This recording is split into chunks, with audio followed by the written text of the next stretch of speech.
എൻ്റെ പേര് നശ്വ.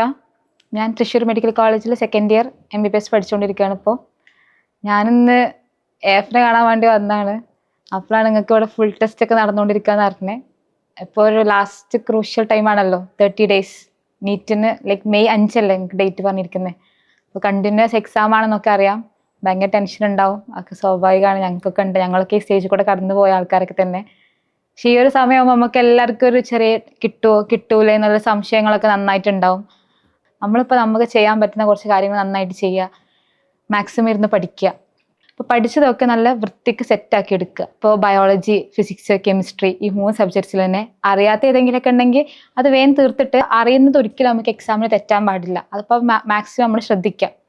അപ്പോൾ അതിന് നമ്മൾ ചെയ്യേണ്ട ഒരു കാര്യമാണ് കണ്ടിന്യൂസ് ആയിട്ടുള്ള എക്സാംസ് എഴുതുക. അതിപ്പോൾ ഇവിടെ നിന്ന് നമുക്ക് കുറേ എക്സാംസ് ഉണ്ടാവും, നമ്മൾ അതും വേണം. കൂടാണ്ട് നമ്മളൊരു ടൈമിൽ ക്വസ്റ്റ്യൻ ചെയ്തുകൊണ്ടിരിക്കണം. നമ്മൾ കംഫർട്ട് സോണിൽ ക്വസ്റ്റ്യൻ ചെയ്യുമ്പോഴും നമുക്ക് കുറച്ചും കൂടി ഈസി ആയിരിക്കും നമുക്ക് ആ ക്വസ്റ്റ്യൻ ഗ്രാസ്പ് ചെയ്യാൻ. അല്ലാത്ത പക്ഷെ നമ്മൾ ഭയങ്കര ടെൻഷനിലേക്ക് എക്സാം എഴുതാം. 3 മണിക്കൂർ നമുക്ക് എക്സാം തീർക്കണ്ടേ എന്നുള്ള മൈൻഡ് സെറ്റിലേക്ക് നമ്മൾ എക്സാം എഴുതുന്നത്. അത് കഴിഞ്ഞ് അതിൽ എന്തൊക്കെ തെറ്റി അതൊക്കെ ഒരു സെപ്പറേറ്റ് ആക്കി നോട്ട് ചെയ്ത് വെക്കുക. തെറ്റിയതൊക്കെ മാർക്ക് ചെയ്ത് വെക്കണം നിർബന്ധമായിട്ടും. അത് അവിടെ എന്താ തെറ്റ് പറ്റിയത് അത് നമ്മൾ ശ്രദ്ധിക്കണം. അടുത്ത പ്രാവശ്യം നമ്മൾ ആ മിസ്റ്റേക്ക് ഒരിക്കലും റിപ്പീറ്റ് ചെയ്യാൻ പറ്റില്ല. ഡിഫിക്കൽട്ട് ക്വസ്റ്റ്യൻസിൽ നമ്മൾ നല്ല സ്കോർ ചെയ്യുകയും ചെയ്യും. ഈസി ക്വസ്റ്റ്യൻസ് നമ്മൾ തെറ്റിക്കുകയും ചെയ്യും. എനിക്ക് സംഭവിച്ചിട്ടുണ്ട് എക്സാമിന്. അപ്പോൾ അതൊരിക്കലും ആ ഒരു ഓവർ കോൺഫിഡൻസ് ഒരിക്കലും ഉണ്ടാവരുത്. നമ്മൾ സിമ്പിളർ ആയിട്ടുള്ള ക്വസ്റ്റ്യൻസ് എന്തായാലും നമ്മൾ നോക്കിക്കൊണ്ടേ ഇരിക്കണം. കാരണം 150 ക്വസ്റ്റ്യൻസിൽ മെജോറിറ്റി നമുക്ക് ചെയ്യാൻ പറ്റുന്ന ക്വസ്റ്റ്യൻസ് തന്നെ. അപ്പോൾ നമ്മൾ അത് എന്തായാലും തെറ്റിക്കാണ്ട് ചെയ്തുകൊണ്ടിരിക്കണം. പിന്നെ കൺസിസ്റ്റൻ്റ് ആയിട്ട് പ്രാക്ടീസ്. ഇനിയാണ് നിങ്ങൾക്കുള്ള ടൈം. നല്ല എഫേർട്ട് എടുത്താൽ എന്തായാലും റിസൾട്ട് ഇൻഷാ അല്ലാഹ് എല്ലാവർക്കും കിട്ടും. അപ്പോൾ ഇനിയിപ്പോൾ കിട്ടിയില്ലെങ്കിൽ തന്നെ അതൊരിക്കലും വലിയൊരു പ്രശ്നമല്ല. നമുക്ക് ഇനിയും ചാൻസസ് ഉണ്ട്. ഞാനും ഒരു 3rd ചാൻസിൽ കിട്ടിയ ഒരാളാണ്. അത് എനിക്ക് അന്നതൊരു വിഷമമാണെങ്കിൽ ഇപ്പോൾ ഞാൻ ഭയങ്കര ഹാപ്പിയാണ്.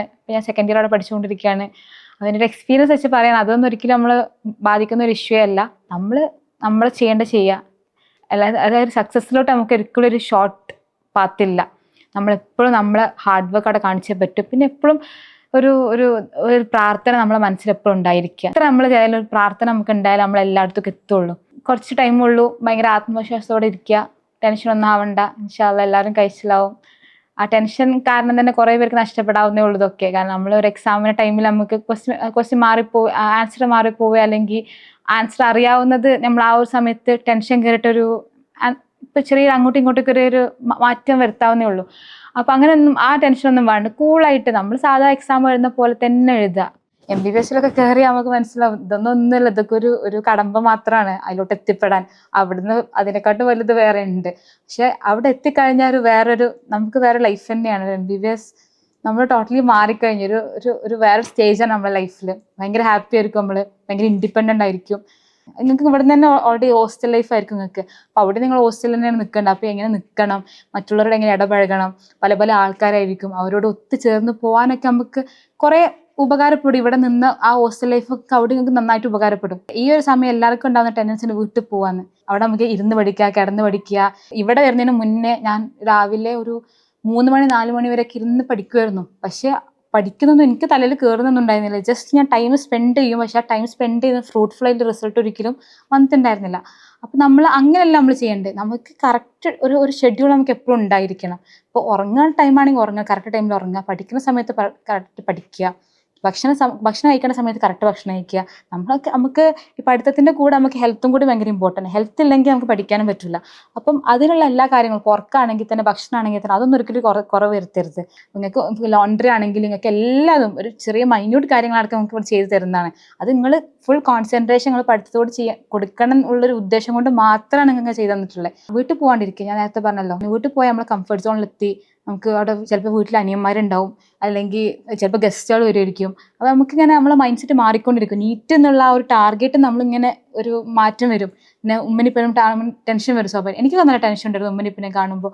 ഞാൻ അവിടേക്ക് നീറ്റ് എത്തൂലേ, ഇല്ലെങ്കിൽ ഇപ്പം ഞാൻ ഉമ്മനോട് ഇപ്പോഴും എന്താ പറയാന്നുള്ളൊരു. അപ്പം ഞാൻ അങ്ങോട്ട് പരമാവധി പോകാണ്ടിരിക്കുക ചെയ്തിരുന്നത്. ഞാൻ എക്സാമിനടക്കം ഇവിടുന്നാണ് പോയിരുന്നത്. ഈ യൂണിവേഴ്സിറ്റി വണ്ടിയിലാണ് പോയിരുന്നത്. സത്യം പറഞ്ഞു, ഞാൻ ഇതുവരെ നീറ്റ് എഴുതിയതിനെക്കാട്ടി ലാസ്റ്റ് എഴുതിയ നീറ്റ് ഞാൻ ഭയങ്കര ഹാപ്പി ആയിട്ട് എഴുതിയത്. എനിക്ക് ആ എക്സാം എഴുതുന്ന ടൈമിൽ കുറച്ച് ടെൻഷൻ എന്നല്ലാണ്ട് വേറെ ഒന്നും ഞാൻ ഉണ്ടായിട്ടില്ല. കാരണം ഞാൻ ഭയങ്കര ഹാപ്പി ആയിരുന്നു. ഉപ്പൻ്റെ ഓലെ പ്രാർത്ഥന ഉണ്ടെന്ന് എനിക്ക്, പക്ഷെ ഓലെ പ്രസൻസിൽ എനിക്ക് നല്ല ടെൻഷൻ ഉണ്ടാക്കുന്ന ആളാണ്. ഞാനോട് വരണ്ടായിരുന്നു. ഓലും പറഞ്ഞു അങ്ങനെ പൊയ്ക്കോ, ആ യൂണിവേഴ്സിറ്റി കൂടെ പോയിക്കോ, എനിക്ക് അത് നല്ലതെന്ന് പറഞ്ഞു. എൻ്റെ ഒരു അഭിപ്രായം ഇവിടെ നിന്ന് പഠിക്കുന്നത് തന്നെയാണ്. കാരണം നിങ്ങൾക്ക് എല്ലാ സൗകര്യവും ഇവിടെ തന്നെ ഉണ്ട്. പിന്നെ മാക്സിമം ഇവിടെ കുറേ ലൈബ്രറിയും കാര്യങ്ങളൊക്കെ ഉണ്ട്. അതൊക്കെ മാക്സിമം യൂട്ടിലൈസ് ചെയ്യുക. നല്ലപോലെ സമാധാനമായിട്ട് ടെൻഷനൊന്നും ഇല്ലാണ്ട് ക്വസ്റ്റ്യൻ പേപ്പറൊക്കെ സോൾവ് ചെയ്യുക. മാർക്കൊക്കെ നോക്കുന്ന അതൊന്നും ഒരിക്കലും ടെൻഷൻ കരുതേ വേണ്ട. അപ്പം ഞാൻ ഇത്രയൊക്കെ മാർക്ക് തന്നെ ഉണ്ടായിരുന്നുള്ളൂ. ഞാൻ എൻ്റെ 3rd ചാൻസിലപ്പോൾ ഞാനും ഇവിടെ എത്തി. അപ്പോൾ ചാൻസ് ഇഷ്ടം പോലെ ഉണ്ട്.